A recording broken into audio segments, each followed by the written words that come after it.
Kia ora, New Zealand. Welcome to Sweet Chain Live. My name's Matt Drake. This is episode 127. I'm joined this evening by my co-host, Brady Cush. Good evening, Brady. Good evening, Matt. How you doing, man? I'm doing very well. Thank you.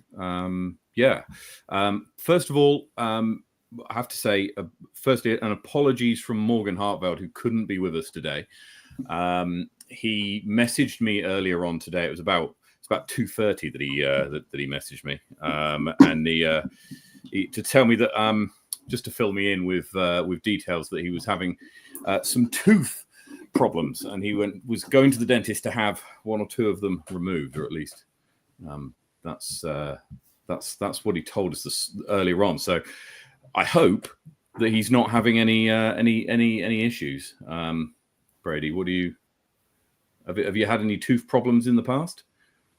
No, I can't say that I have. Not in a while. I got my wisdom teeth out ages ago. Mm-hmm. And then, so the fact that he was going to attempt to brave the show, like being a little like toothless, like not being able to have someone like fill in for him is a bit of a shame.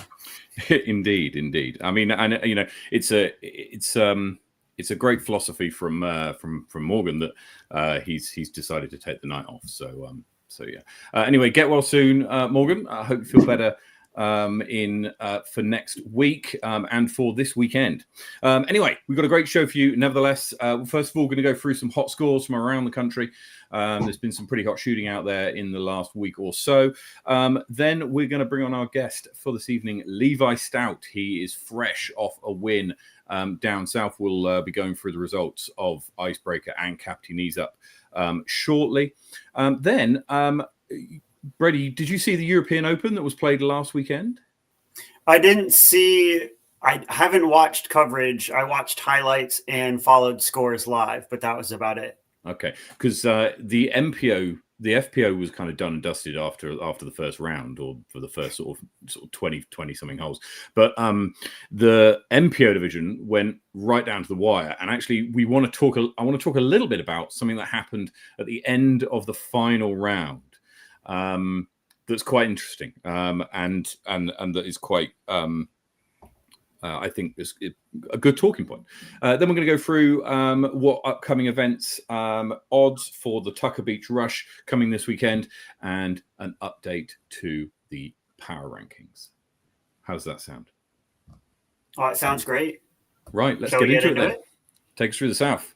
Let's go hot scores, or as a certain guest has told us tonight, cold scores, because it is single digits on the South.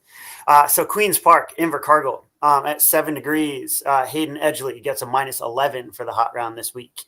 Over to Dunedin and Chingford, Oscar pulls the -5, and Tom McKay also shoots a -5 at Brockville and Dunedin.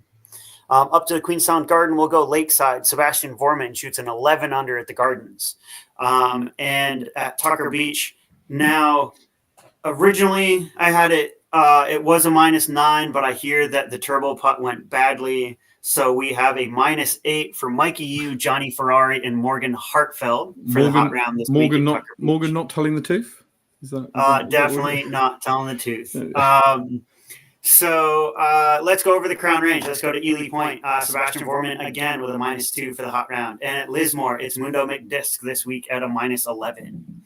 Up to the Garden City, Jelly Park, Sam Lycan shoots the -9. Nice to see a junior on the leaderboard. And at Ascot Park, Ethan Middlemiss shoots a 3 over par for the hot round. Queen's Park Reserve, Jasper Vandermeer, top of the leaderboard, 7 under par. And at Brooker Ave, Sam Cole shoots a -1. Lastly, up top of the South, we have Joshua Parrish shoots a -9 at Taylor River Reserve. What's going on the North, Matt?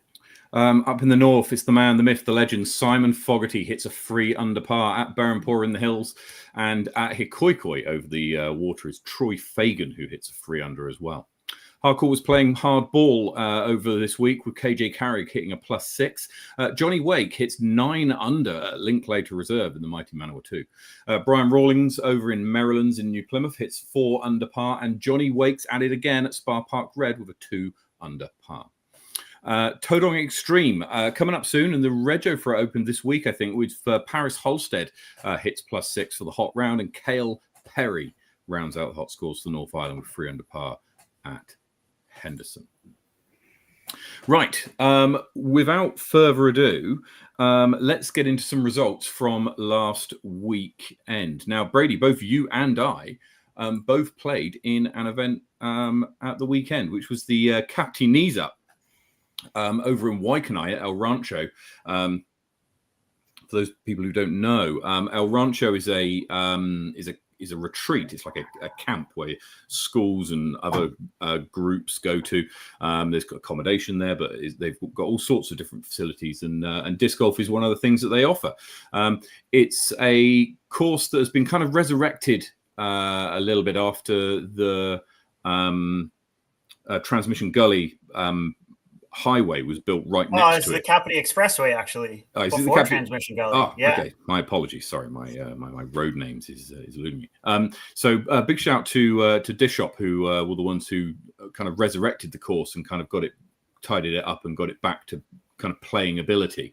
And the guys at the retreat seem to really enjoy having us play on their course and having us around. At least that's the impression that I got anyway. Yeah, I was going to say big shout out to El Rancho and especially Austin, the recreational manager, who has definitely kind of opened the doors and invited people back on the course. So it was great to have a one-day event. It was kind of Wellington's first big one-day C-tier event. So it was nice to have some sanctioned disc golf out on a new course for people to play. It was. And it played pretty much as we predicted it would do, Brady. Last week, we were here saying that the hot round was going to be around 7 or 8 under par, and Jung Ha hits the hot round with an 8 under par on his second round to take out the tournament. That came in at 970, which to me seems like daylight robbery, honestly.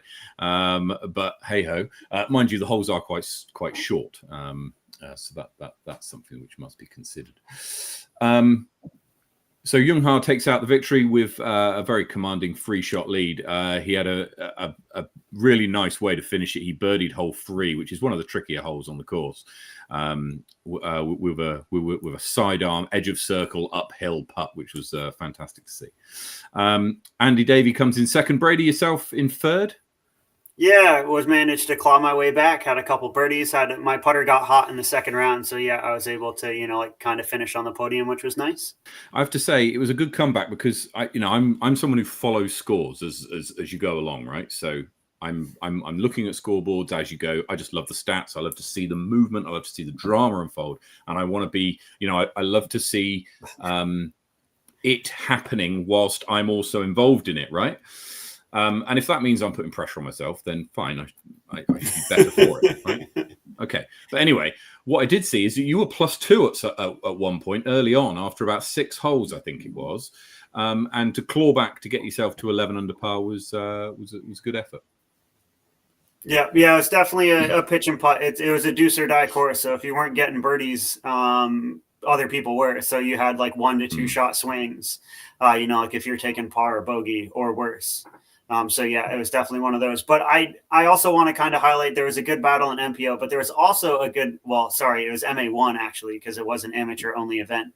Mm-hmm. Can you scroll down to the FA1 division? Because that came down right to the end, didn't it? It did. It did come down to the end. Just to round out the rest of the top 5, Phil McLeod with a good performance to put himself into 4th, and MTDG's Ephraim Russell comes in 5th place, tied with Wellington's Ben Morrison. Further down, you have to scroll past my name. Pretty poor, honestly, but there we are. Yes, FA1 came in, and it was incredibly tight all the way through this battle. Katie Hoffman takes it by 1 shot over Kath Headley.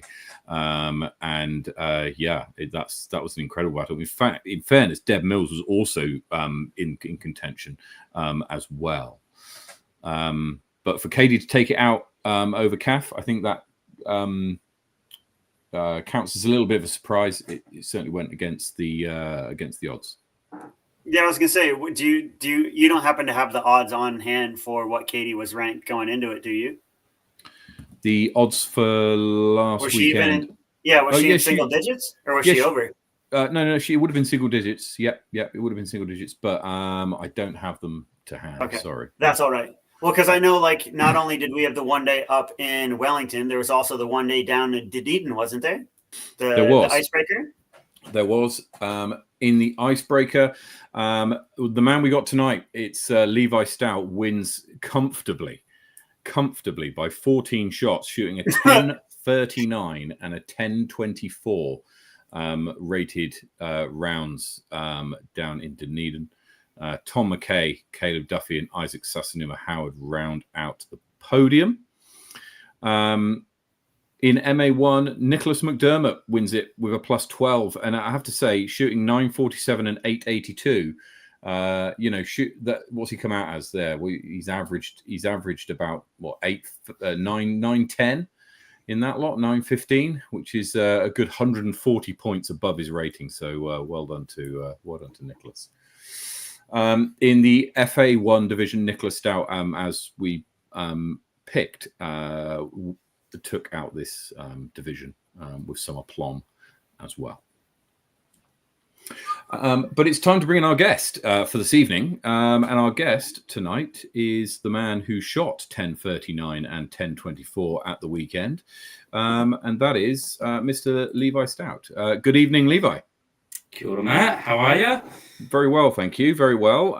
It's been some time since we spoke to you. I think you were talking earlier that it's been about a year since you were on the show. It doesn't feel like that. Yeah, by my last guess, it's about a year. Must have been about the same time as Tucker's last year. So. And then I joked, well, it's because you didn't win anything. And yeah, but actually, it couldn't be further from the truth because so much has happened since you were last on the show. Mm-hmm.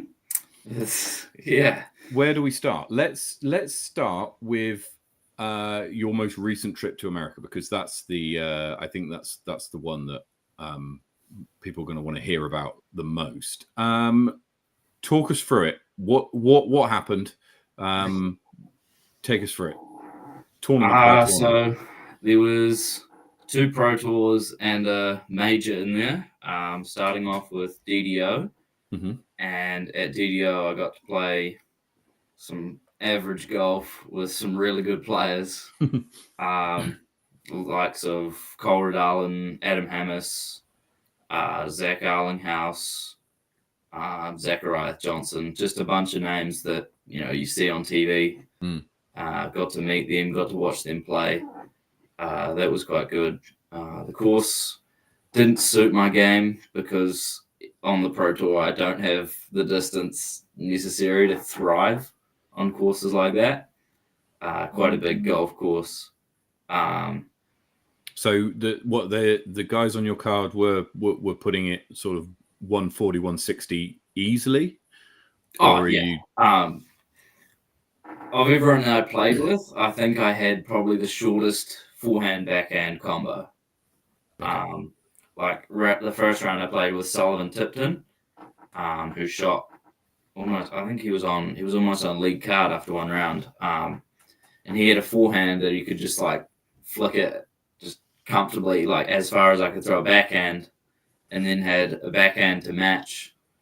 And I'm just I've no offense, Sully, but I've never heard your name before, and you out-thrown me comfortably.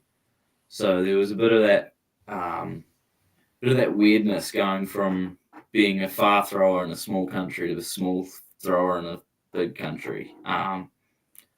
So I wasn't too happy with how I played at DDO, but my putting was good. I think at the end of the week I checked and my putting stats were top 30 in the field. Wow. And my driving stats were dead last. So that helped. So I finished, I don't even know, inside top 100, 90 something, I think. Okay. Yeah. So that was good because that tournament was supposed to be a warm up for Junior Worlds. Getting used to competing in the States, getting used to the heat was the biggest thing. Mm-hmm. And yeah, had some time beforehand just to get dialed in before Worlds. So from Emporia, we traveled to Peoria in Illinois, and Junior Worlds happened. Yeah, that one was a journey. So it was supposed to be 6 rounds plus finals, if you made the finals. Mm-hmm. But after 2 rounds, we started getting smoke delays from the wildfires in Canada, and the MA1 divisions and the FA1 also had a bit of lightning. I know Brady had a bit of that. Only Lots like of 3 fun. hours worth. It was fine. Exactly. So that wasn't exactly fun because we had one round just completely cooled off, and I needed that round because after a couple rounds I must have been about 6 back. I think after 2 it might have been as much as 6, but then I just kept clawing back strokes and shot like the exact same round over and over. I shot an 8 down, a 7 down, an 8 down, an 8 down, an 8 down. So I was just like consistent the whole time. Mm-hmm. Just before we get into what happened at the end, how was it going from playing against pro adults, right, to then going and competing against what probably will be some future pro not so adults? It would be wrong for me to say kids because they're not, like yourself, you're not a child. It's younger people, I should say, maybe is the right way to put it. It was interesting because it was like coming home almost. Because this is the interesting thing I found is that the level of competition was similar to what it would be in New Zealand, except just with a deeper field. So the scores were similar to what you'd expect in a big tournament in New Zealand. Yeah. The top end was pretty similar, but the depth of field was there. So like if you slip and you're not on your game for a round, in New Zealand you can go from first to third, but you go from first to outside the top 10 easily because you just have so many names there biting at your heels. So it wasn't actually too different to home, but it was a bit of a different experience because there was a lot more expectations on me to finish well, because I knew that I was higher in the field. So of course I had higher expectations, whereas at DDO it was like finish the tournament and you're happy. Like there wasn't much riding on it. Yeah. So what was it like battling?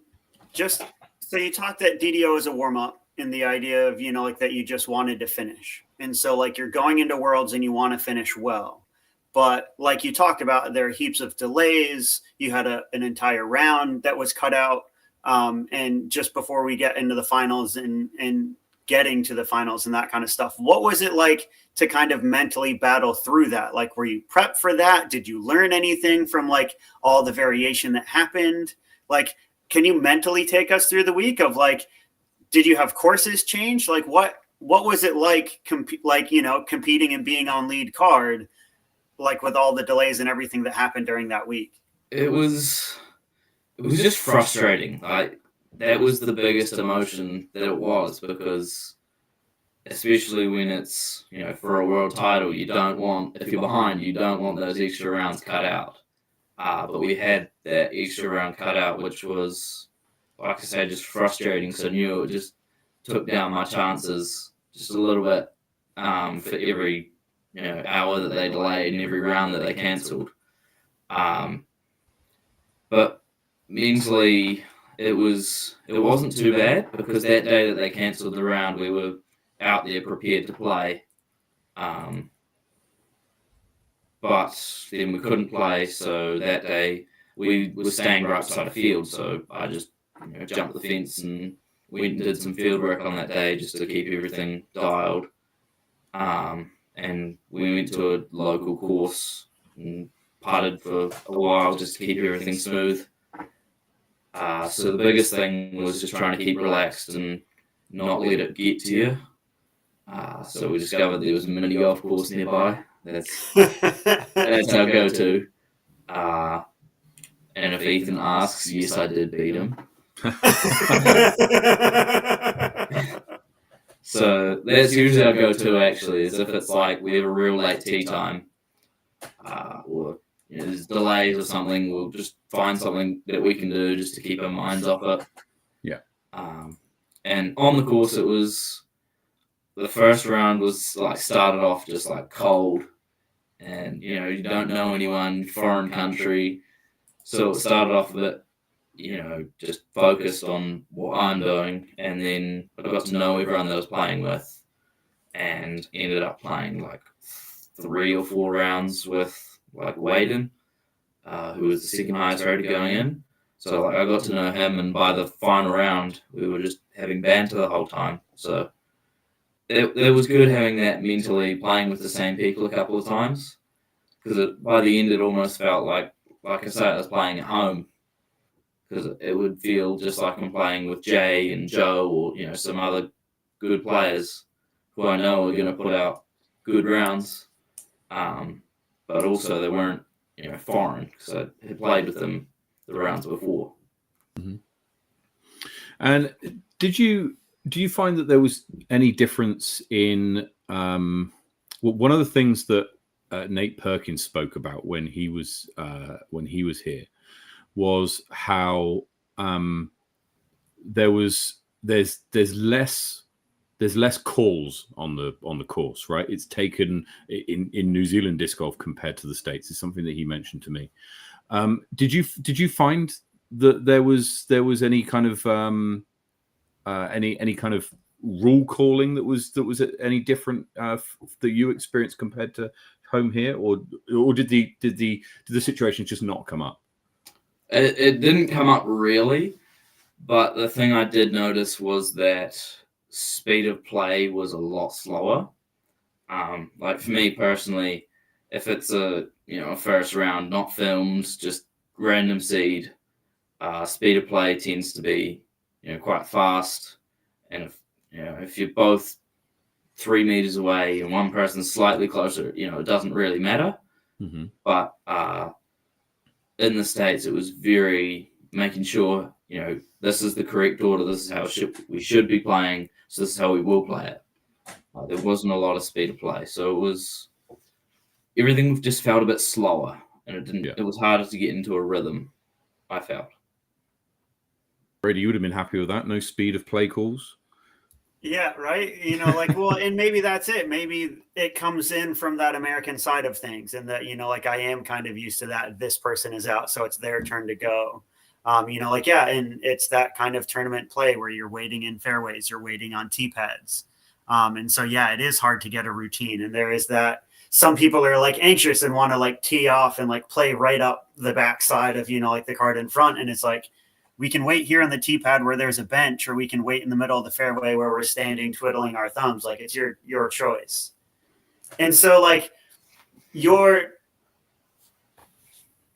can you talk us through the end and talk us through finals and talk us through the playoff? Is that all right? Would you mind? Yeah. We rewatched it last night, actually, the final round, and it hurt a lot more the second time. So the final round, it started slow. So actually, can you back up for 1 second? Can you put people where are you? So so final round, are you first, second, third? How many strokes back? Give people some context onto the story you're about to tell. So I think going into the final round, I would have been about 5 back. Okay. I think I was in 4th. Okay. Going into that final round. And so I was 5 back of the leader, and I would have been about 3 back of the others on my card, I think. Okay. Ish. And handfuls of strokes left, 18 holes to go, right? Yeah. And you're trying to compete for what? Final 4 makes it to the finals? Strictly final 4. Strictly final 4. No fours and ties, no thirds, just 4. Yes. Okay. So going into that round, it was, do or die. Had to shoot hot if I wanted to make the finals. And the front nine, I did not do that. It started really slow. I also just historically sucked at the first few holes. What course are you playing? Playing Eureka. Eureka. Okay, so Eureka permanent, right? As compared to like the baseball hole 10 course thing. Eureka permanent starts off quite wooded, and then on the back nine opens up a bit, and there's maybe 4 or 5 just wide open holes, but still lots of tight technical shots. Okay.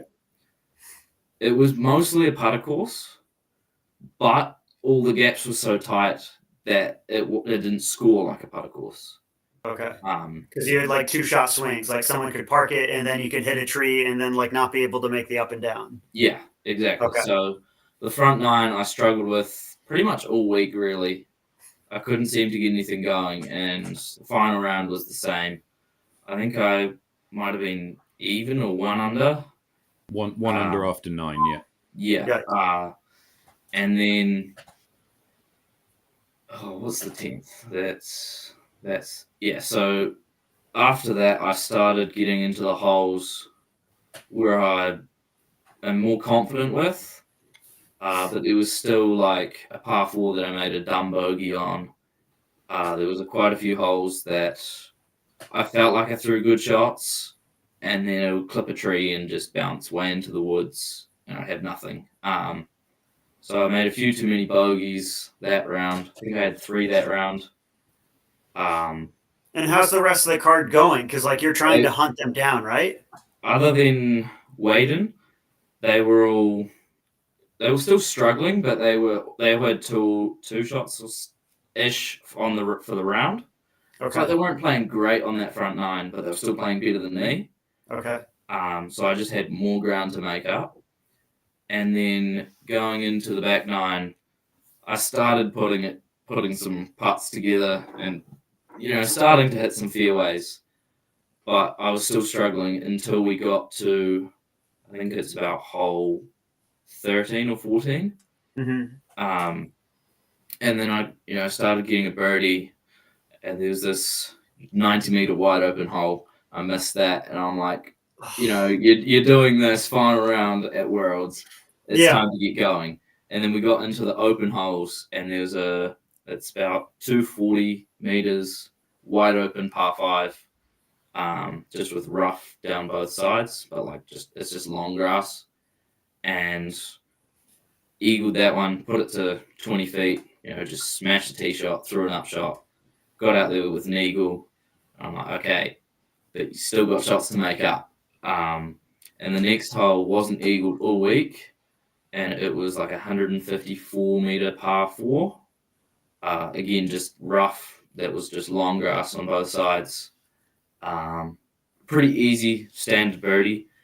And I thought this late in the tournament, may as well go for it. And I threw a 360 off that tee. I think that might be my first one in tournament. At Worlds, trying to hunt down the leaders to make the final. Okay. It worked. It worked. I put it about 15 meters short just because I didn't get the height on it. Everyone was clapping, and I was just sitting there going, no. I didn't like it because I just didn't throw it as high as I wanted.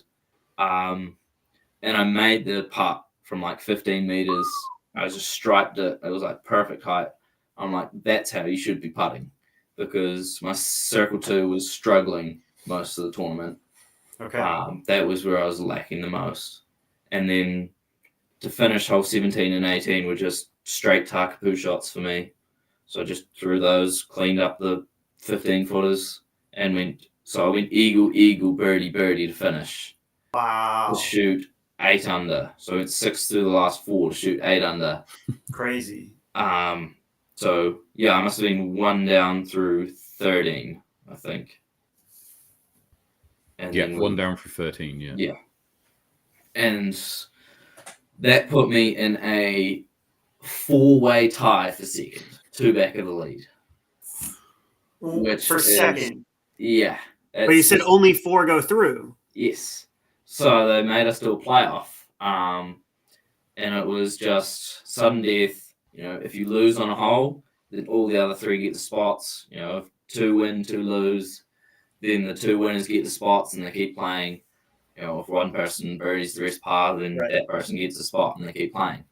Yep. And we went back to the start where Into the woods where you don't my like. nemesis holes were. Yeah. And on the first hole, it was just tense. Everyone, you could feel the tension in the air. Well, that's right, Everyone was because like- if anybody slips up, they're out. But if anybody does something brilliant, they're through, right? Yeah. So, like, the pressure to do something good is so high that it's only matched by the pressure to not do something bad. So Yeah. what was going through your head? Talk us through some of the emotions that you were having when you were stepping up to that first tee with that in mind. You know, you're up against 4 other players who are obviously 3 other players, 3 of the other 5 best players in the division, right? Yeah. Talk us through the emotions you were feeling. So part of me was like almost sadistic about it. I was like smiling. I'm like, this is the drama that we're looking for, you know. I'm like, you know, this is the kind of thing that you want to see at Worlds. Okay. And then a bit of me was like looking at the players. I'm like, well, 2 of them I'd played with previously, like I said, and then there was one guy from the chase card, Nikolai. So the 2, I'm like, you know, I've seen you here. You've been playing so well. What are we doing? Why can't we just go to the finals? And Nikolai had 2 aces during the tournament, including an ace in his final round. Wow. Which, you know, put him to tie me. So part of me was like, you know, how did you get here? You know, 2 aces is in the same tournament, ridiculous. Pretty good Worlds, I'd say. Yeah. So it was pretty, like I say, it was just pretty tense because everyone was like, I wish we could just play 5. I was talking to Patrick, who was the guy who was in the lead, and Wade and everyone else who I played with, and they were all just like, that's just silly, you know, why couldn't they just play 5?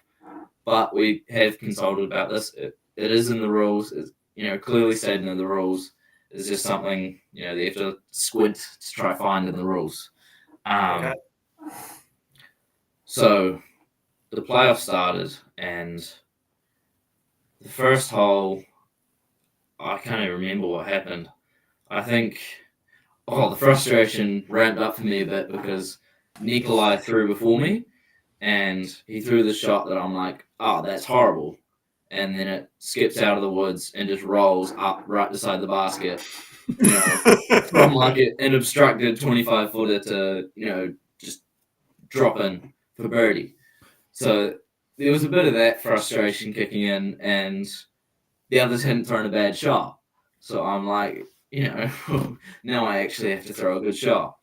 And I threw mine. It wasn't great. It was pretty average, and it left me like an obstructed 6-meter putt. And I've been struggling, like I say, with these early holes. So I wasn't out, though. I think I was the second closest, but I probably had the hardest putt just because I was obstructed. And Judah, who was the other person in the playoff, he was maybe 8-9 meters up a hill. I thought he was going to miss. I don't know why, but I had a feeling that it would be over on the first hole. But Judah made his, everyone else made theirs, and I was sitting there just wetting myself on that putt. I'm like, it's only 20 feet. You know, you've done this 1,000 times. But I was so worried about it. And I made it, thankfully, which gave me the box on the next hole just because of the rotating order. Well, the birdie didn't give me the box, but I had the box on the next hole. Yeah. And the next hole, if anyone's played Queen's Park in Invercargill, it's like hole 2 in Invercargill, and it's like tighter and further. So it's just this tunnel shot that's got a bit of an awkward tee that I'd been struggling with and hitting first available. It was my box, and I stepped up, and I thought I hit the gap, but I didn't. It was just a little bit off, so I probably had 20 meters. A bit of an awkward look for birdie, and then Nikolai hit first available, and the other two had birdie looks. And I tried running my putt because I knew that Nikolai wasn't going to make his. He had to scramble for par. And I missed it horrendously, which it was a bad miss as well. So I still had like a 7-meter make for par. Yeah. So that was stressful, but I striped that one, and I was happy with that. I'm like, okay, you're not choking this, you're not giving it away. They're going to have to earn those spots. So one spot was taken up there with a birdie, and then the three of us pushed to the next hole. And this next hole was just like a 50-meter turnover, tight gap. And it was kind of downhill, so you kind of have to ground it real early. And first guy through, missed the gap completely, got through a sneaky gap that didn't exist, and then anti-skipped up to the basket. Of course. And I threw my shot, and I thought I threw a good shot. I thought it was just going to be a little bit long, but there was like a staggered hidden tree that I couldn't quite see, and it caught that early, and again just kicked into the middle of the woods. No look, Oh, no. nothing. And then the other guy, luckily, Nikolai, threw his poorly as well, so he didn't really have that much of a look. So Nikolai and I, had long bids, both made par. The other guy just tapped in his birdie. So it's down to 2. And at this stage, like, it was going through my mind. I was starting to panic. I was, getting that sinky feeling. I'm like, uh-oh, one of us isn't making it, 50-50 chance. The next hole was pretty boring, really. Just a downhill, straight, like 70-meter shot. Again, through a tunnel. But it was like my hole. It was the hole that I parked every round. I knew how to throw it. It was just simple. I just throwing a tuck boot, flat, straight, birdie. So we both birdied that pretty easily because it was just, throw a disc straight at it, have it go straight, and clip your birdie. And then the 5th hole of the playoff, never thought I'd say that, was about 100 meters. Again, bit of a gap, and it just finishes up to the left. And I struggled with it on my first round at that course, but birdied it the second round at that course. So I was happy with that birdie. Pulled out the same disc. I'm like, okay, just have the same shot. And I knew that my miss was going to be right, because then you don't get caught up so much in the early stuff. Yeah. And you can always just have a wide open look. But I missed too far right and caught the really early stuff. So I only advanced, 20, 30 meters off the tee. So not a fun upshot to make par.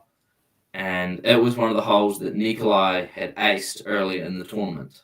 Oh, really? So he steps up and again throws a line that I didn't think was going to make it through, because it was just a little bit inside, but it just got around like the guardian tree, skipped up, parked. Well, 6 meters, close enough that it's pretty much guaranteed. Yeah. And I found myself in this spot where I'm like, okay, well, he's probably going to make birdie, but you have to put this close, or else it just doesn't matter at all. So I get into the poison ivy or stinging needle, whatever my disc was in, and had this awful lean out forehand. Yeah. Threw it pretty well. I was happy with the shot, and I put it to 7 meters. Yeah. Like, yep, makeable. That puts the pressure on a little bit. But Nikolai just stepped up and drained it. So that was the end of the playoff. But I did go watch the finals. The finals were a bit of a bomb show. They were Messy. It was lots of two-stroke swings, lots of bogeys, lots of great shots, lots of horrible shots. And the And- playoff wasn't heartbreaking for me because I knew that I played those holes well. I played those holes probably better than I did in both my tournament rounds, and I didn't throw it away, which is the part that I was happy with.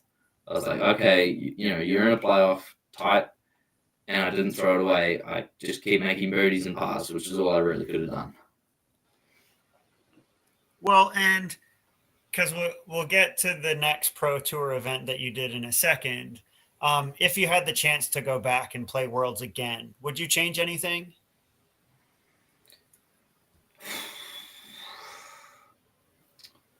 Like, I could say I could, but I probably wouldn't. I feel like I could go back if you could, computer simulate that tournament 100 times. I would make that top 5 90% of the time. Like, I felt like I wasn't actually playing all that great, but I was still pumping out 980 plus rated rounds. Yeah. So yeah, it was odd because I didn't play bad, but I just kept consistent. But I couldn't get in that. I don't know what the word for it is. I couldn't just flick that switch and play lights out. Yeah, which was find the that problem. zone, right? Because Find that flow. everyone else had that one round. Like Nikolai shot 11 under final round. I think Whoa. Judah shot like a 13 first round. Everyone had these hot rounds that were 10, 20 plus. And my highest rated round was like 1,008. Okay. I was just shooting the same every round and keep it consistent. But the better player won on the day.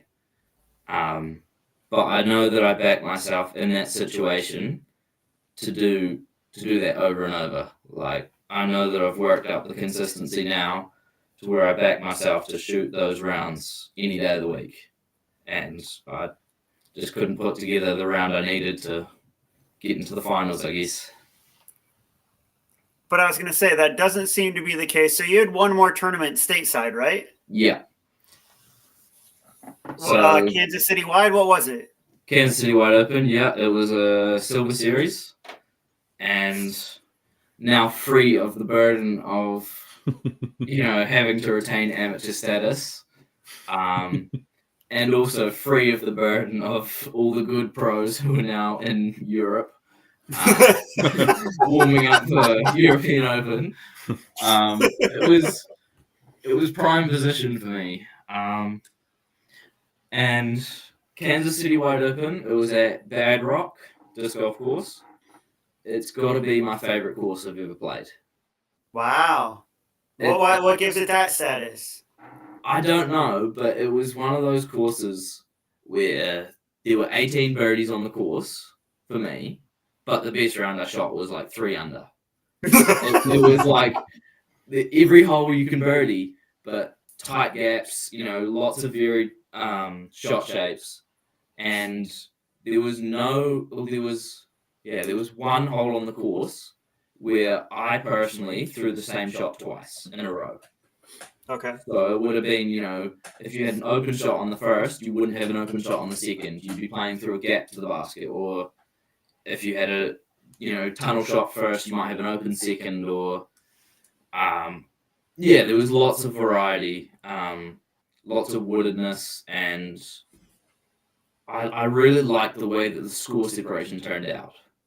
Okay. Because what was hot round? Do you remember? 13. Whoa! So your best was 3 down, but the hot round of the tournament was 13. So 10 strokes better. Yeah. Okay. And that was Joseph Anderson. Yep. But I think Gannon won it with like 9s and 10s. Mm-hmm. But what I found really interesting was, first round is always going to be shaky, getting used to the tournament. I didn't play great, didn't play bad, but I still played better than what I played at Junior Worlds. Yeah. And I Played better than Ethan, right? Yeah. I think I might have shot All like his one over. opponents. Which overall, it didn't feel great because, like I said, there's so many birdies and it's so frustrating. But then it was, I don't even know, in the 990s? Yeah. Or close to it. So still nearly 1,000 rated, even though you're over par. Yeah. Which is real. I found recently that I like those courses that are like, even as 1,000. That's usually a good benchmark. Well, not necessarily in New Zealand, but in the No, not here, but stateside. Well, it's a European course. European courses are very notorious for being 1,000 rated par. Yeah. So first round didn't play that great. My highlights to go though. My highlights of the tournament was there's this hole one. It's like 180. I don't even know if it's that long. 175. Yeah, 175. Yeah. And off the tee, everyone's throwing these hyzers over the water. It's a big pond in front of the basket. I'm throwing the big hyzers over the water to the landing zone on the left, and then ending up with awkward approaches because they were scared of the water and threw it into a tree on the left. So I didn't like that approach, and I didn't see a single person other than me or Ethan, because he's a lefty. I didn't see a single other person not do that. What I did is there was a landing zone just short of the water. Yes. I just took a Takapoo and just threw 80 meters, and then just threw 80 meters again and got 3 birdies on it. And everyone else on my card was, throwing these full power drivers, trying to get like 150 out of them. And most of them ended up in bad spots. So my highlight of the tournament was just going, watch this, guys, and just throwing putter and making birdie. It's a great feeling, isn't it? Yeah, it really is. It really is. Especially since the next hole I was just throwing the same putter. And I got that one 2 rounds as well. So like 2 of the rounds, I'd thrown, 5 shots through 2 holes, and all of them with Takapoos, because I was putting with Takapoos as well. And so, like when I played with, what's his name? Robert Burridge, after the 7th hole, he goes, is this just a putter course to you? So that was probably the highlight of my tournament, getting to play with him and, getting a bit of banter out of him. I was going to say, I feel like there's another highlight of this tournament, Little Mr. Burden of amateur status being gone. Yeah. And in that first round also, I forgot to mention, so there's one hole there that's it's about 220 meters through woods the whole way. You might have seen it, the Gannon Mando hole. Oh, yeah. Yep. And instead of playing down the tunnel, Gannon chose to go, stupid line. And on that hole, it was an eagleable par 5, and I eagled it. So I can say that I've got a legitimate Pro Tour eagle now. That was like one of my claims to fame after that tournament. So second round, I played better than my first round, kept it consistent, made a few more birdies and a few less bogeys, and just played all right. I think I shot 3 down second round. Okay. And then final round was almost something special. Almost? So I started off, like I said, birdie, and then I got the third one, birdie to start. And so I ended up going 5 down through 7.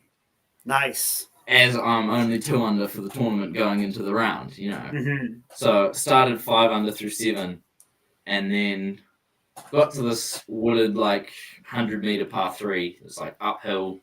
It's kind of like if you miss the gap by that much, then you just kick into the woods, and often you just can't get anything better than bogey. Yeah, it's bye. Yeah. So it was I threw a bad shot on that one, missed the gap by that much, kicked into the woods, pitched out, made bogey. I'm I'm 4 down through 8. You know, this is still, you know, better than my last 2 rounds. Yeah, exactly. Right. So- Like chip up, take the bogey, take your medicine, go to the next one. Yeah, and then there's this. The next hole is this 150-meter par 3 with OB short, long, and usually you can either go layup or go for it. And the first 2 rounds I made the green going for it, but the third round I didn't commit to it, and went OB long and left and had like 14 meters to save par and missed it. Yeah. So go bogey on what was that, 8 and 9? No, 9, 10, No. 9, 10, 11. no, I'm mistaken. Not like you're My paying first attention bogey to how was the on a scores par up 4 on the before screen that. there, man. I've got the scores up on the screen. Yeah, that's My first bogey was on a par 4 before the par 3. So I've gone bogey. yeah. 3 bogeys, 9, 10, 11. Yes, on 9, 10, and 11. So that was not ideal. And So what'd you finish the round on then, Mr. 5 through 7? 3 under. Okay. So you I only can't- lost 2 in the end. Yes, but like I had a poll out on what would have been 14? 15, 16, yeah, 14. Like I had a poll out on that, and I had a couple missed putts, and like a couple holes that I'm like, I'm just this close to birdieing it, but then I just throw my upshot into the tree right in front of me. So it's like one of those rounds that was like above my rating. It was 2010 Okay. ish. Yeah. Maybe a little higher. Just talking of pole outs, how was it playing on different baskets, right? Because here in New Zealand, you're playing almost exclusively on helixes or discmates or a variation of them. No, it's all RPM. I don't Yeah. think there is a single non-RPM basket No. that we Yeah, play in okay. New Zealand. So DEO was my first non-RPM basket tournament. okay, so Wow, so okay. my question is, do they catch different? How does it was it something that was in your head of going, shit, is this basket going to do the same as what I'm used to, or did you have time to practice on those different baskets prior to the events? So it kind of didn't cause any problems. But what was the differences generally? We had some time to practice. Got to play on pretty much every basket, and there's some pretty bad baskets out there. The cheaper DGA models, the Mach 2s and Mach 5s were pretty bad for pole outs and spit out. Little skinny. The worst baskets I played on were at Eagles Crossing. Really? Yeah, the gatekeeper baskets. Okay. Interesting. Gatekeeper? How come? They are. So the cage is like bigger than the top band of the basket by Yeah. like that much on each side. Okay. So it looks like a marksman basket. It looks like one of those in person. Interesting. Okay. Yeah. And the cage is not just bigger like dimensionally than it should be. It's also like thicker. I don't know how to describe, but like the wire that they use for it is The quite gauge thick. is thicker. Yeah. Yeah, compared to like an RPM basket. And I felt like I got more, that land on the rim and just bounce out. Felt like Oh, I got wow, more okay. of those compared to RPM. And they couldn't Definitely flex the left basket. or right. Definitely not your putting or anything. Right. No, they were like, if you were strong side, where you'd strong side be on an RPM basket, there's no chains there. Okay. Because the band is like, I don't know. I just didn't like those ones at all. Okay. And then there was Fair the enough. DGA ones, the Mach 2s and 5s were above that. I didn't mind them by any means. And then I'd put the Discraft ones, the Chainstar Pros above that. I didn't mind those. Then the Innova ones above that. Ooh. Or Okay. I've left out, I put the DD ones just below the Discraft ones. And then my favorite basket in the States were the DGA Mach X's. Really? Yeah. So- What? How? How are those your favorite? They're Right, okay, how? okay. I didn't see- Stop. before we carry on, right? There's a lot of jargon going on here. So break this down for people who what are the differences? Why was it your favorite?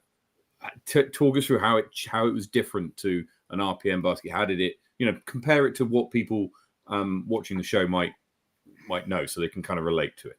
So the best way to describe it is like the dynamic discs ones, the chain stars, the Discraft ones, and the Innova ones were the most similar to RPM baskets, but I found RPM baskets didn't pole out as much. Okay. So they were the most similar in feel for me, but the Mock X's, which are the DGA ones that I really like, I feel like they're almost smaller or shorter to the ground at the very least. Usually the pole below the basket's a bit shorter. And the chain per square inch is higher than those other baskets, but they are suited towards someone who putts with a lot of pace because there's that high density of chains. Other than that, they're a pretty standard basket, but it's just the chain pattern is different to the other baskets. Mm-hmm. Hence why they're Mock X's. Yes. And the reason I like them is because I didn't see a single pole out and I didn't see a single strong side chain out on them in all the time that I played on them, which was only a couple rounds. Yeah. Okay. Fair enough. But for me, since I'm more of a spin putter, they just suit my putt so well, and they just seem to catch everything that I put up there. And I'm like, I should have missed that putt. The chain metal is thinner, but there's more of them. No, so I would say they're the same. So the idea of the easiest way to describe it for me, most people are familiar with like the new Helixes, which have like 3 layers of chains. So you have the outside chains, the inside chains, and then the necklace, right? Yeah. Okay. On the Mock, on like your Innovas, your dynamic discs, and your chain stars, the Discraft ones, you have those 3 rings are similar. Like you have an outside, a middle, and then an inner. And then typically like the outside hangs the lowest, the like inside is a little higher, and the like necklace is a little higher than that, though a little bit lower than say like the necklace on a Helix.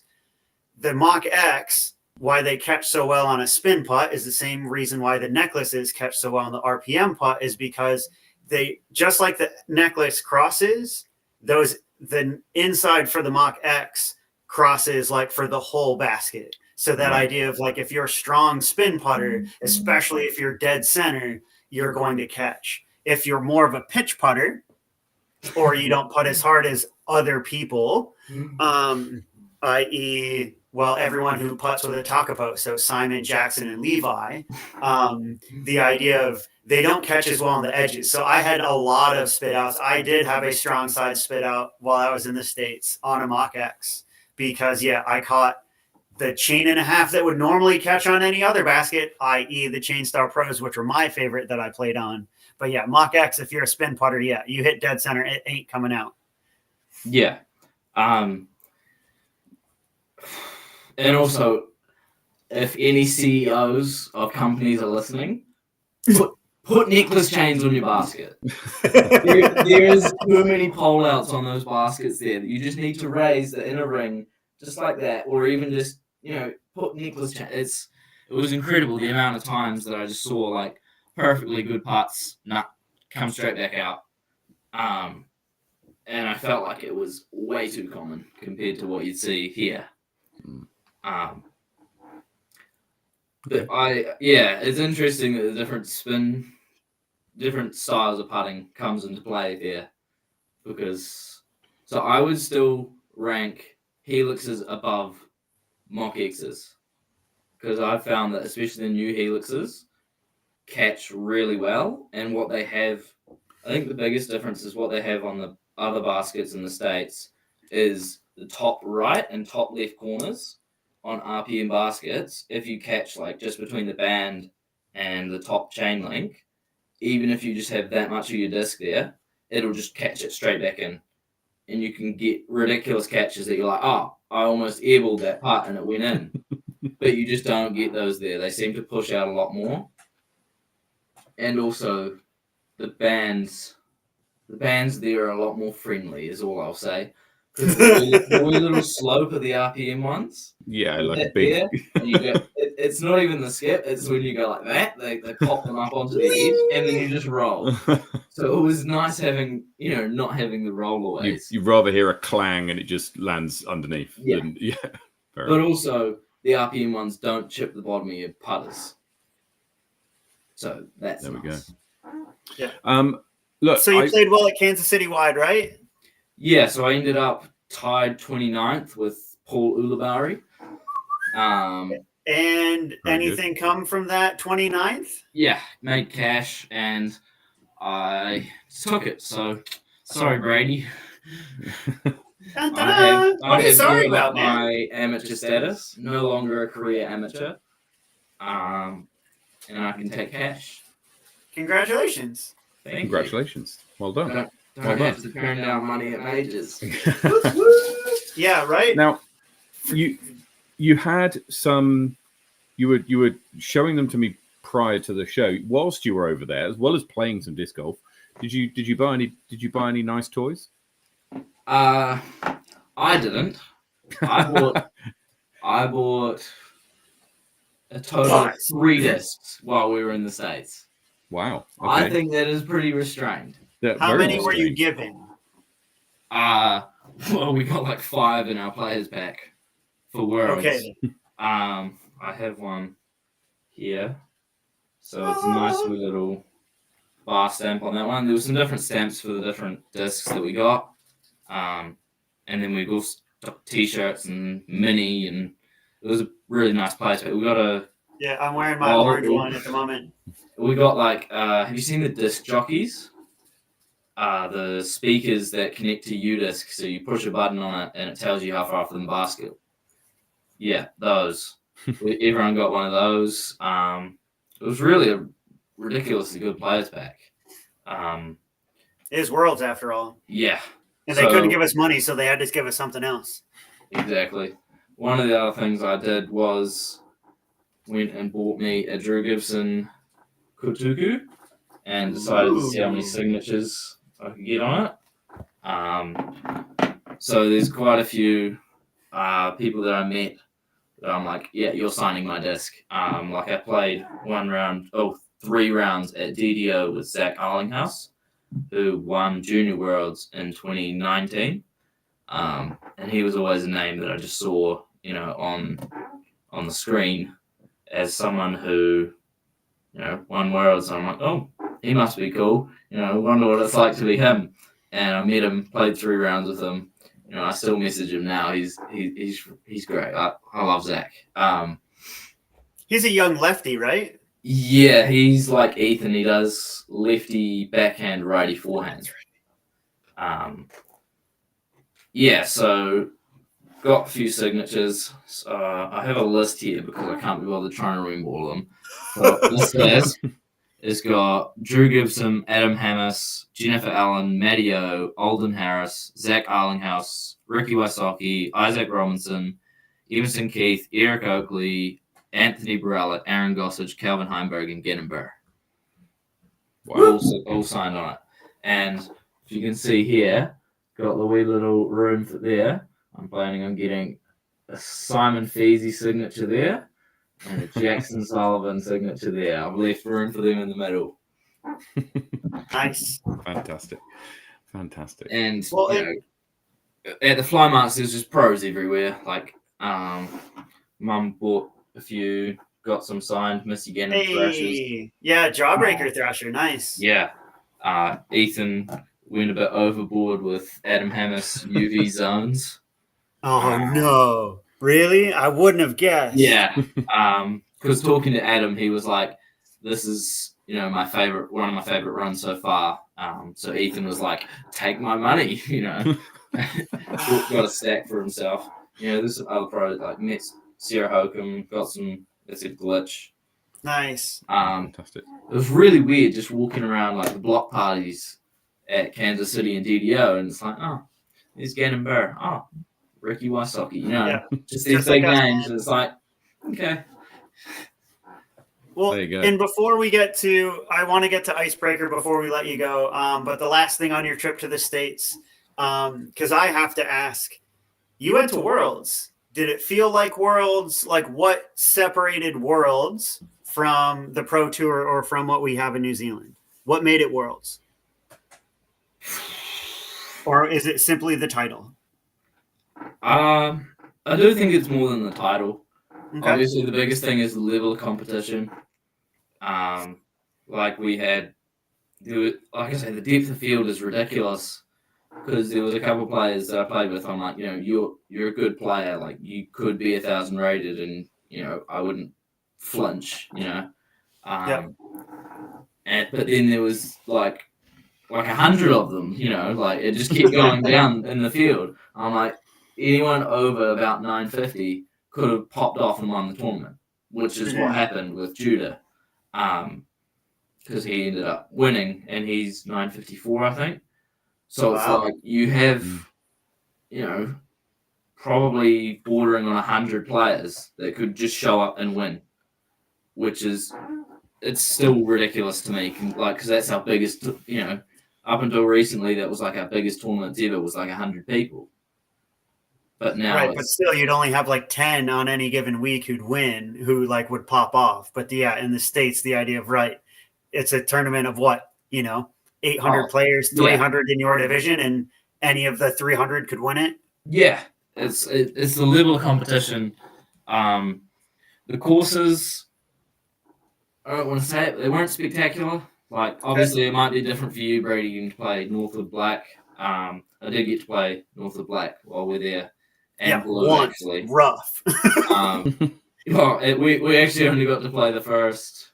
I was gonna say you guys didn't make it through, did you? No, we got to hole 12, the infamous hole 12 that averages a 7 on the Pro Tour, and I threw a perfect drive and a perfect second shot, and then it started raining, and we're like, oh, you know, we deal with this enough in Invercargill. We're not dealing with it over here. Yeah, not when it's freaking 30 degrees and raining. Exactly. So the biggest thing for me was just depth of field. That was what gave it the title of Worlds. The organization, just the scale of it, the organization like would be a nightmare. 15 divisions, 800 competitors, 11 courses. Yeah, like don't sign me up to TD World. Nate Heinold can do that for us. Yeah, plus smoke delays, plus rain delays. Yeah, like after the finals, you know, we went and talked to a PDG official because we weren't sure about this whole having to be 4 people. You know, you have to play a playoff. And he was like, you know, we got into a good conversation like about why they put us on the courses that they did. I'm like, no thanks. There's so much work that goes into it behind the scenes. That's ridiculous. And they had like a whole system just deciding who's going to play which course, and they had, you know, like a 12-step process to figure out who was going where, and it didn't turn out the way I wanted it to, but it's ridiculous. It's just massive how big it is over there compared to here. And so fast forward to last weekend. You turn up in Dunedin. There's 65 players playing in the first tournament back at Icebreaker, and you go and smoke the field by 14 strokes. Yeah, averaging what, 10:30? Something like that. Not that you're counting or anything. Not that I've checked. So it was weird because it was raining first round, but not heavy, not a lot. The course was kind of flooded overnight, so there was lots of puddles on the ground, lots of standing water. And the first round, I knew that last year on that course I shot a 10 down, which was about 10.25. So 10 down was the goal I had in mind. And the first round, I didn't feel like I played that great. I had a couple, 25 footers I just rushed, missed. Couple missed opportunities. I had an eagle putt on the one par five on the one of two, hole 13. I missed an eagle putt on that one. I had a few that were like, I felt like if I'd put that together, it would have been a spectacular round. And then I checked scores on the 18th, and I'm like, okay, 10 now. I'm happy with that. That's what I was aiming for. That's a solid round. But you got an 8-shot lead. Yeah, I'm like, I was expecting second to be about 7. Okay. And who are you expecting to be behind you? Francis, Ethan, Sergey. So a handful of people. Yeah. You felt could do 7. Andrew could have gone out and done it. Yeah. Because it's a course that really, if you can throw 100 meters accurately, there's plenty of birdies there. Okay. But also there are some longer holes that I felt it just helped having that wee little bit extra, that 360-degree, drive you. I didn't pull that out. At Worlds. My forehand was like on point first round. Pretty much every forehand that I threw was a birdie. So I don't know. I genuinely don't know, because I wasn't affected by the conditions. That first round, it wasn't raining too much.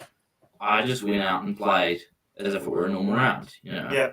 I didn't feel that the rain was too bad, but then the second round, it was horrible. And I managed to get away like 6 down through the first 8 or something. Second round. Before the kind of soggy hands and wet discs and just cold set in. Yeah. And the second round, I just kept doing what I was doing because, what else? I'm not going to worry about my lead. I had 8 shots going into the round. And I just played well. I was throwing good drives. I was, doing everything that I needed to do. But like that second round, I probably missed 4 or 5 putts inside 7 meters. It was a good round. I shot 5 under second round. Yeah. But it easily could have been like a 10 if I just made better decisions and made my short putts. A 10 under would have been a special rated. That would have been, we're knocking on the door of one of the highest rated rounds. Yeah. But New Zealand at that point, yeah. I guess playing in the States has opened my perspective, because How so? I now feel, even though I didn't play that much above my rating, I feel more capable of going out and shooting a 1060. Yeah. Because I've seen people, like I was there when Parker Welk won DDO, and he's not that much higher rated than me. But he went out there and averaged like 1060 and won, an Elite Series. What is his rating? Do you know off the top of your head? I can about 1,005. So 1,005 is what, 1 to 2 strokes over the course of a 3-round tournament. Yeah. Yeah, it's about two strokes over the course of a 3-round tournament. It depends on the stroke value, but yeah, 2 to 4. Yeah. Like I said, it's not a lot. Mm. And Parker went out and shot well, and then at Kansas City, Joseph Anderson went out and shot well, and I went 5 through 7 to start. I'm like, well, if you just keep doing that, then you're there. If you get hot, if it's your weekend. Yeah. So I came back and I felt more capable, I guess, of shooting well, but also it helped that I played disc golf every day for like a month straight in the States, and that honestly, I think I probably put on 8 to 10 meters on my throw just by doing that. Because when I left, I was probably hitting maybe 140, and then when I got back, I'm like, actually, this feels really good. I want to go out and do a fieldwork session, just throw a few, power shots, see how far I can throw them. And I was getting them out to the 150, and I have to keep checking. I'm like, is this real, or am I just hallucinating? It's just internet distance. Yeah, it doesn't feel like I'm throwing that much further than normal, it's just that extra ability to put spin. Yep, timing's just a little bit It's better. timing, yeah. Everything It's the timing, feels just a little better. Yeah. So that's helped recently. I'm getting more confidence in that forehand. Like I say, I was kind of just forcing myself to throw the forehand because I know that I have the tools there, and it will be more consistent even if I don't trust it. So I threw a few more forehands than I probably would have last year at that tournament. But the biggest thing was I was just putting well. I was making everything I needed to, even though I did have those ones. But that's at that point in the round where you're struggling to go like that around the disc. Yeah. So you can't really be mad at those ones. But my putting felt good first round, and everything just felt good. And I kind of just realized this is an 80-meter wide open hole. Just throw it to the basket and birdie. So what should we expect at Tucker's? So, you walk away with 14 strokes in your pocket at Dunedin. So, there's going to be a few extra people at Tucker's. A little bit tighter course, a little bit more technical. How you feeling? I say a little bit loosely. Yeah, I think the word technical has kind of lost its meaning in New Zealand to me. Because Kansas City wide open, it was 3-meter gaps the entire course. It was you have to hit this, carry 400 feet, and then do that again if you want a birdie. Yep. And then hit a line at pace, at distance. Oh, yes. We don't have a lot of wooded courses here. And I was just thinking it through today, I've just been thinking through the course at Tucker's, and I realized I can't think of a single hole I'm throwing a turnover on. Because there's so many wide open holes. It's just just throw a hyzer. Yeah, and if you have a forehand, the idea of you don't even need to turn over anything because you can just switch to a forehand instead. Exactly. And I'm not even throwing that many forehands, but it's always good just to have there because the less turnovers you can throw on around, the better, I guess.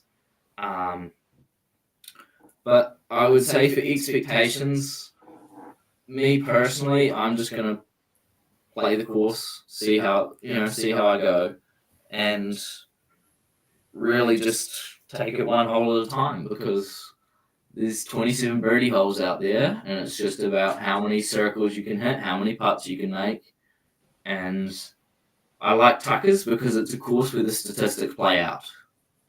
What do you mean? I guess since it is quite open, you'll see how good you are at driving because you can't just have a good day on the driving green and hit all the gaps. I feel like the number of circles that you hit there will remain pretty constant. Okay. Because if you couldn't do it one day, you're not likely to do it the next. Okay. And also, there's not too many obstructed greens, so putting is pretty fair. Whatever your putting percentages is, that is what you're going to putt on the day. Yeah. Mm-hmm. So I quite like Tucker's, and usually what that means is the bad players play bad and the good players play good. 2 people last year averaged over 1,000 and lost by what was it? It wasn't 6, was it? Who won last year? Me. Oh, okay. So you're defending your title. So are you going to defend it this year? Is it too early? Should I not be asking that? So I'm going for the 3-peat this year. Okay. So I'm looking after that course. I'm looking at that course record because it's 21 under now. Okay. By who? Me. Okay. So you're trying to beat yourself. Yes. To defend yourself. Yes. Okay. So that was it. So last year, you were 36 under par through 2 rounds, and Jay and Ryan were tied on 30 under par. Yeah. And then 4th place was Ben, Will Lake, and Mike Yu, tied on 19 under par. So this is what I mean about the score separation. Yeah. And it helps the ratings a lot. I shot a 1050 last year. Yeah. So I really like Tucker's for that. Mm-hmm. Because, like I say, 2 people lost by 6 and still averaged over 1,000. So Tuckers, like, it's always a course I look forward to. Always summer at Tuckers, and I've got not a vendetta, but I've got something to prove at Tuckers always. Well, so when can we expect a signature Takapoo to come out? Oh, good question. Would that be your would that be your signature disc? Was that the one you lent on the most? Probably, yeah. I guess I don't throw I have moved towards throwing Takapoos a lot, and putting with them, obviously. When I putted with Tui's, I threw Tui's a lot, but now I've moved away from those. The only other one would be I recently switched out my buzzers for Strata Kutukus, and they've been nice. They're perfect. So you just pull them out of the box and they're just dead straight. Those are 2 that I've probably been leaning on most recently. There's probably the Strata Kutukus and just all my Takapoos. Yeah. I wouldn't mind a signature mint picker either. Then I might be able to get my hands on a few more. Hey. Also, I'm sure you're aware, but I want to know who the anonymous poster in the Disc Golf Buy, Sell, Trade, Discuss page was. An anonymous poster made a meme about me. I think I saw this. Yeah, I think I saw this. One second. Let me see if I can pull it up. Talk us through it, because I can't remember if I. It was funny because I'd seen something similar about Kristen Tatar at European Open, because spoiler alert, it's she won by a lot, and I saw someone post a meme on Facebook. It was Simpsons, and it was Krusty the Clown, I think, beating up someone.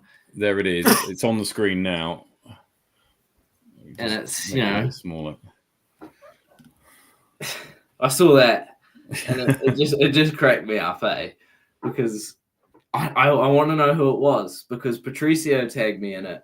He's like, Levi, stop posting anonymously. So I had the accusations, thrown straight at me.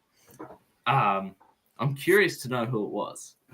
Well, whoever that was. If anybody wants to come forward, Winnow came back with their own meme as well. I laughed at that response from Winnow. so yeah, look, it will be really interesting to see how you get on this weekend.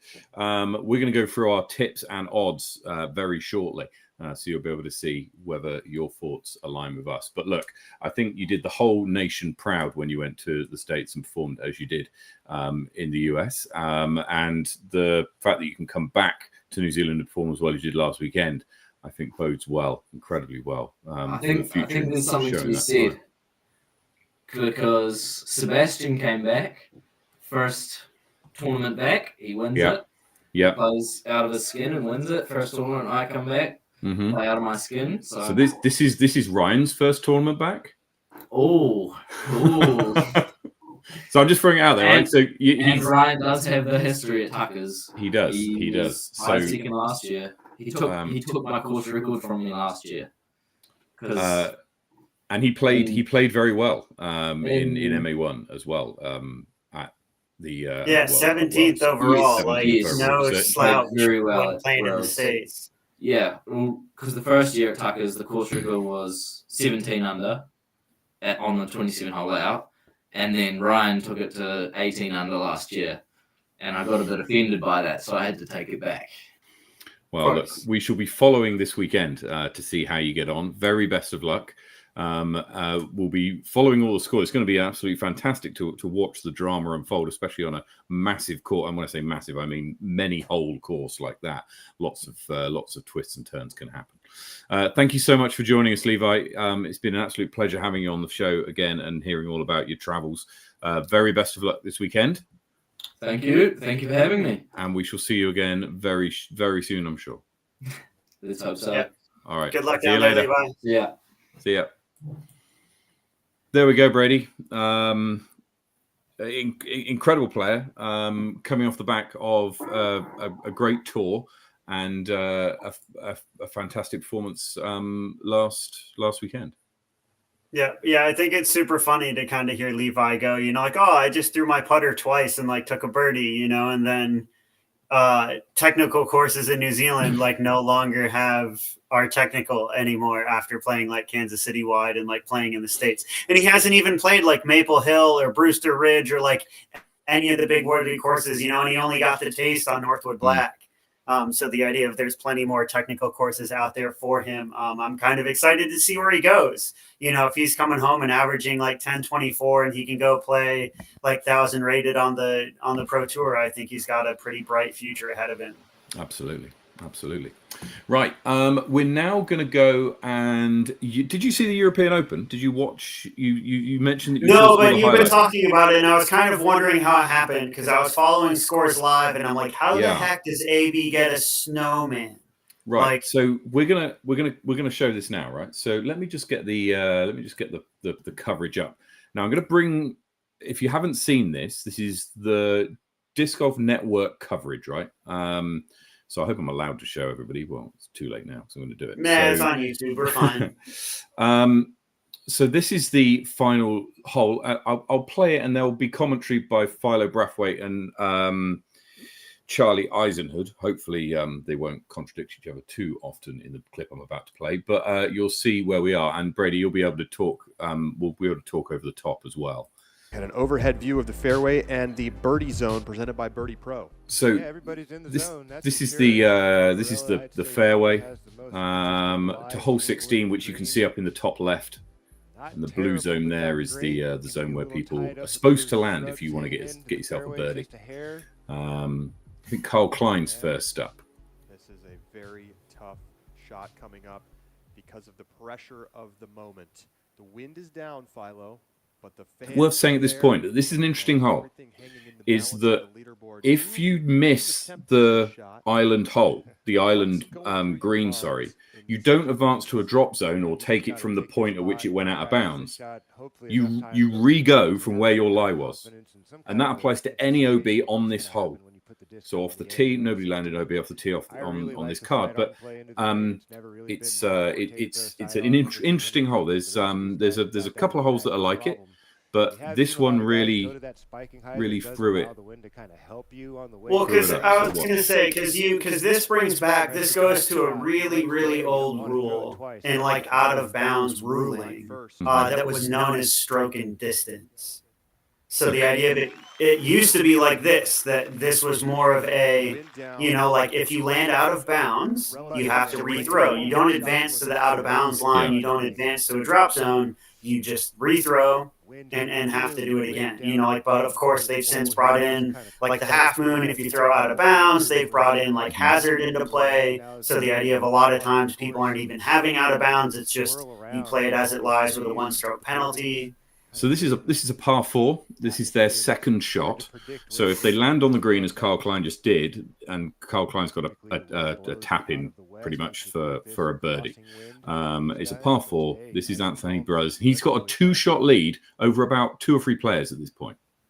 But he's just shy of out of bounds now, so he was inbounds off the tee. Inbounds off the tee, and you can see where the out of bound line is there compared to where his lie is.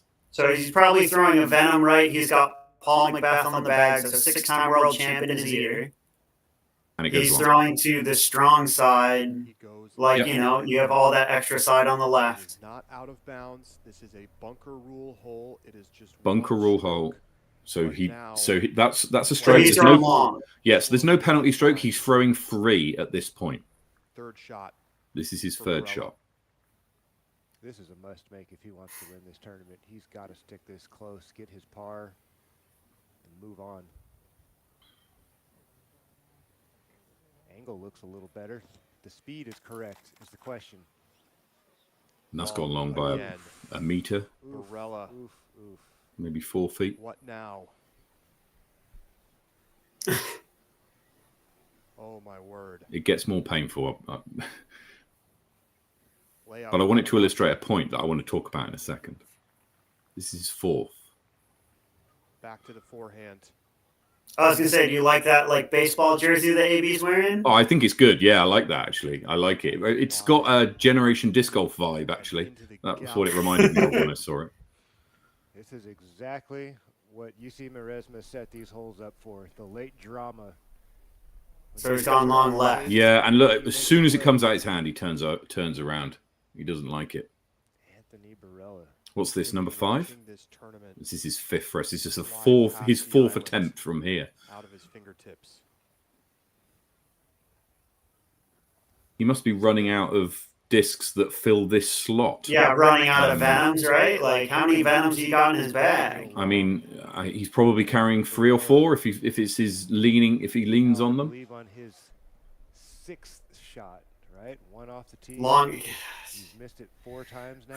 Yes. This would be shot number 6. Needs to airmail this in for double bogey. Oh my goodness.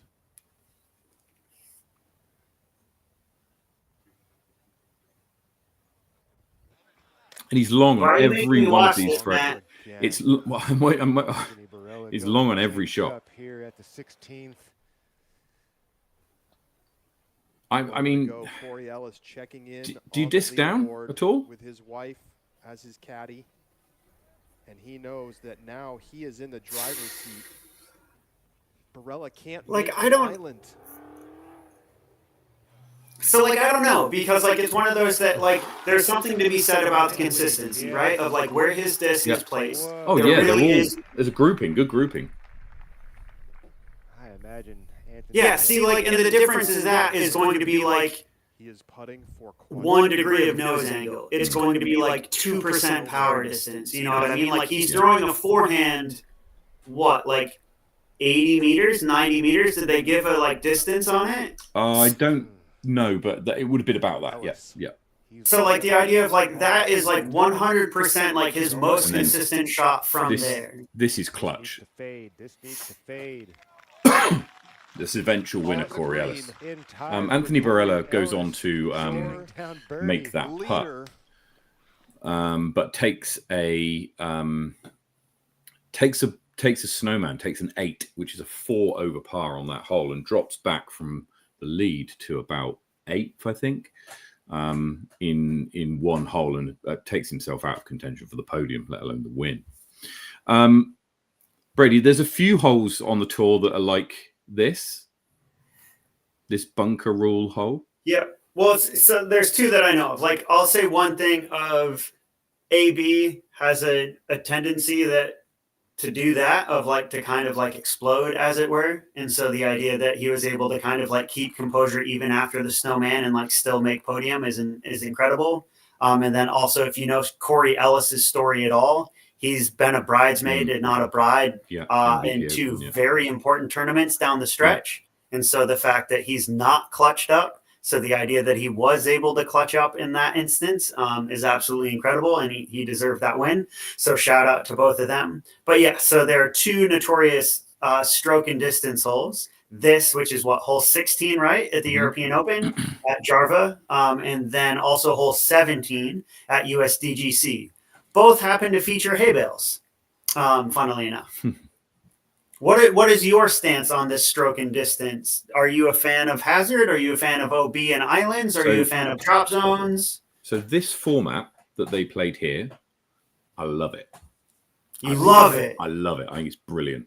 I think it's brilliant. I think it's brilliant for 2 reasons, right? One reason is actually it's the same reason, but it has 2 effects which make it, and those 2 effects are both very good, right? So what it does is it increases hole separation, right? Because if you have a drop zone on that hole, Anthony Barella takes his first shot, he misses the island, he advances to the drop zone, he pitches up, puts it under the basket, and takes a bogey, right? And he's still in the running, and he goes off. And in no way, if you have a drop zone, does anybody ever take an 8 or a 7 or a even higher? I don't know. I didn't see the. I'd have to have a look at the rest of the scores to see if there were any higher scores than an 8 taken. But I can imagine that there were, and I'm certainly aware of some higher numbers being taken in the FPO division, which played the same hole off the same tee pad. And so I think that because it adds hole separation, especially where it is in the round, hole 16. Score separation? Yeah, there are people taking birdies, there are people taking eights, right? So you've got all this potential to work that people could land within, shuffles the field up hugely. And that's good for a few reasons. One, it means that it's testing a particular type of shot. In this case, it's testing that sidearm approach into a small island that has a potential to go horrendously wrong. Whereas if you've got a drop zone, the worst you're going to do is a bogey, right? Because he throws it out of bounds, he advances to the drop zone, he pitches up from the drop zone, and then takes a bogey, right? The other reason why it's good is it makes for fantastic entertainment, right? And at this case, it's at the expense of Anthony Barella. But who else wasn't watching that going, this is incredible, this is brilliant, like drama? You might have been watching it and cringing. You might have been watching it and going, I feel really bad for the guy. You might have been watching it and going, I feel really good for Corey Ellis because he finally made it, and after he clutched that approach. But whatever it was, it invoked emotions that otherwise you would not have had you had a drop zone in there. So for that reason, I think it's fantastic. I want to see more of them. Brady, your thoughts? Well, it's super interesting because, like, typically you never hear about the hero stories on those holes. You always hear about the villain, the heartbreak, right? Yeah. So Anthony Barella taking the snowman. The idea that Johnny McRae for the USDGC was, again, in the lead by, like, 3 strokes on hole 17 at USDGC and went on to lose by 2 due to the fact that he couldn't make the island on 17. And it's 17 is talked about quite a bit. So Jarva is only played, like, I think once every like 3 or 4 years because they rotate where the European Open is. So the idea we don't get to see this hole very often as compared to USDGC we see every year. And it's like, like that's a great example. Like Anthony Barella repeated that shot, 5 times? Yeah. Absolutely identical. Like the consistency means like, that is the exact shot he should have been throwing. You know what I mean? That he was able to do it each time. But, you know, like for me, it's the heartbreak. And so, you know, like Levi just talked about all the like score separation with trees. And so the idea of, the score separation with these open holes. And I tend to be more of a natural out of bounds guy. So yes, I agree. I do like score separation on holes. And I do like the kind of skill that's required. It is a really neat feature on this one. So USDGC is a little bit more it's interesting. Do you prefer, so this has the like gravel in the grandstands compared to the water at USDGC. Do you prefer one or the other? If you had to pick one only, if you could only keep one hole, do you have one that you would pick? Let's just have a look at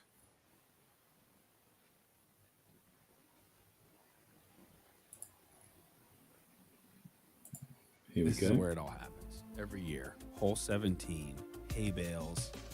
You know the rules of the hole. If you're one of those weirdos that doesn't want to know who wins, turn it off because things are about to. This isn't the Johnny McRae video, is it? No. Well, this is Joe Med's coverage from, and it's Small Bore Outlaw, so it's going to be a whole compilation of people getting it wrong. Your computer already knows who won. Chris. Short. Gotta get Short. Gotta get skip. Oh, so. Gosh, of the two, putter, it just isn't gonna reach. I like the fact that there's water behind because I think it adds a little bit of extra drama, right? Nerves. This shot. Oh, this is Chris Clemens when he missed it like Clemens. 3 times. Can that skip? No. And like this hole has changed like so much over the years. I remember like Nate Doss used to like, some people used to jump putt through the gap and then throw it over the hay bales. Yeah. Until they made it like it's now a true island and has been for a few years. In circle 2, circle 3 range. Because this was another one. Like like Chris Clemens again, like playing lead card, like playing out of his skin, and then just can't put it in bounds. That's 3. So I do like stroke and disc. You know, like it is super interesting. I think I would prefer. this hole Oh, more. there's Johnny McRae. And it ended up costing him. And the so that tournament. idea of, you know, So like we'll that have I to see do what Johnny enjoy McRae can the, do. He's going to take a putter. if it's the off right the tee, score I guess I like it better rather than the like, oh, throw to a layup. Because, you know, like there's that bit with Anthony Barella, right? So like throw it off the tee. And even though you can make it to the island, like he could have chipped up safe, like, because Yep, there he could have is done. that land like Yep. short of the hay bales, jump Another- putt over the hay bales and like That's tap right. in for par, right? Like that is a play that you could do. And actually, a lot of the FPO field, that's exactly what they did, because they wouldn't have the distance that Anthony Barella had, so they'd be a few more meters back, and instead of attempting a 100-meter shot like that, they'd pitch up to the edge of the OB and then jump over the top for a par. Yeah. Yeah, so yeah, like it is interesting. It does bring course management into play. I think that was the one thing. Ryan Cambridge and I talked about it quite a bit, especially with the par fours in the States, that there was a lot more like course management required stateside than there is in New Zealand. New Zealand courses tend to be like kind of deuce or die courses, you know, like Levi kind of pointed it out quite pointedly while he was down south with that 14-shot win of like, sweet, if you're birdieing, see you later. But if you're not, oh my goodness, you know, like it's kind of rough. And so yeah, it'll be interesting. You know, like do you think we'll see more island holes in New Zealand? More stroke and distance? I'd love to see it, and I have to say that if not if, but when the Sweet Chain Open finally gets moving, I'm gonna do my darnest to make sure there's a hole like that towards the end. I think it adds fantastic drama. It adds swings of emotion, which are harder to replicate on holes where you don't have that feature. Yeah. Well, and you know, like we got a few events coming up. So like Tucker's Beach is coming up this weekend. Power ranking shifted, you said? Well, let's have a look, shall we? We're going to go to the upcoming events first up. So it's the New Zealand National Under-15 Juniors in Christchurch. So Jai Tufunga is the red-hot favourite to take that out in Christchurch this weekend. Tucker Beach Rush down in Queenstown. We'll get to the odds on that shortly. Then it's the Charters Bay Charge on the 6th of August. Ascot Parfection on the 13th of August. Blood Sacrifice at the Confluence. This one is one that the registration's open now. It's on the 3rd of September. So if you want to go and play on the Confluence in Wanaka, then get involved. Registration's open now. Tauranga Extreme. The registration for this opened 2 and a bit hours ago at 8 o'clock this evening. If you're a member of the Tauranga Disc Golf Club. If you're not, then you have to wait till the 30th, which I think is Sunday. Then is Topor Thermal Throwdown. Registration for this opens on the 1st of August if you're a member of the Topor Disc Golf Club. If you're not, then you'll have to wait until the 3rd of August. That's on the 22nd of October. Then the Rapper Rumble in Masterton. Brady, you going to this? I think so. In over in Henley Lake in Masterton. I've already signed up. It's going to be good fun over there. I'm playing MA40, but I'm going to check with Mark as to what courses are being played, because I might be tempted to push into the Pro Division there if it's the right course that's being played. Are they even offering Pro Divisions? Yes, there is. MP40 and MPO and FPO are on offer.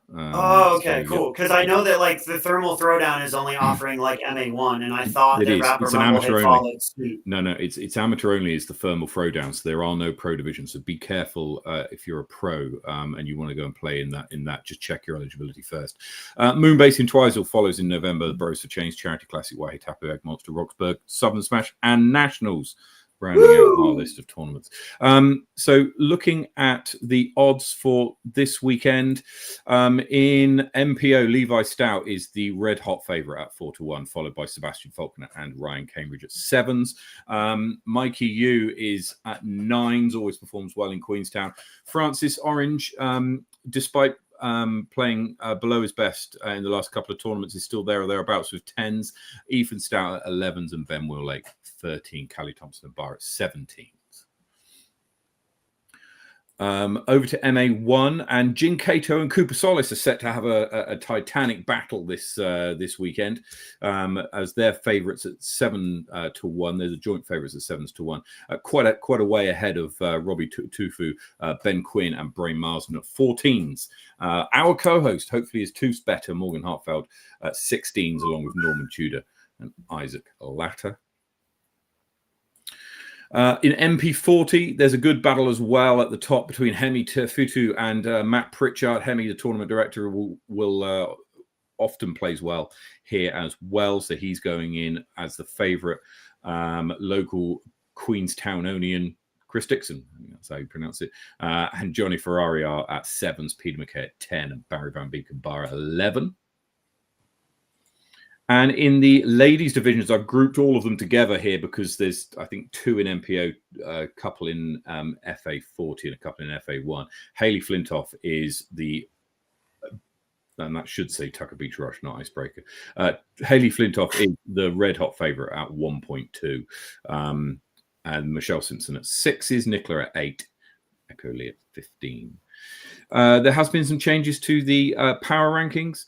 In the ladies' division, Nicola Stout's win in Icebreaker takes her up 1 place to 4th, and Echo Lee, or rather Kath Headley, drops 1 space to 13th.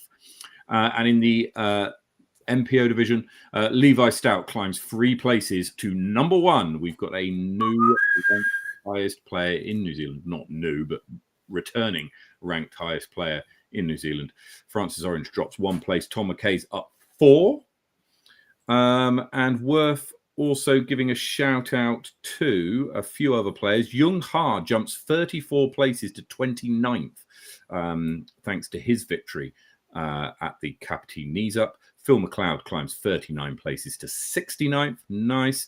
And there's also Daniel Smith, who performed incredibly well. He was on the lead card after the first round at Kapiti Knees Up, moves 67 places up to 121st. So well done to him. There we go, Brady. We've got some great disc golf to be either playing or watching in this weekend. Let us know your thoughts on island holes without a drop zone. Should we have them? Should we not have them? I'd love to see them pop up in more courses in New Zealand for the added drama. What do you think? Anyway, it's been a long one. Thank you so much for stopping by with us this evening and for listening to us this long. All of you have made it so far. Remember to like, comment, and subscribe. But wherever you're playing disc golf, take it easy, play well, get some birdies, and we'll see you next week.